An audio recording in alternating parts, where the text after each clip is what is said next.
मुली देताना सुद्धा महाराज आम्ही जास्त पैशाचा विचार करतो, जास्त हुंडा दिला म्हणजे मुलगी चांगल्या घरात जाईल असं नाही गड्या. एका घरातला संवाद सांगितला बघा.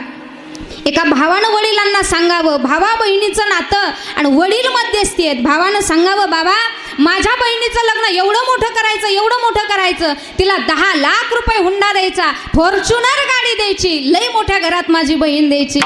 बापाला सुद्धा आनंद वाटला, अरे माझ्या लेकाचे विचार चांगले आहेत, माझी मुलगी चांगल्या घरात देणार, मोठ्या घरात देणार. पण त्या मुलीनं एवढं महत्त्वाचं वाक्य तिच्या घरच्यांना पटवून दिलं महाराज.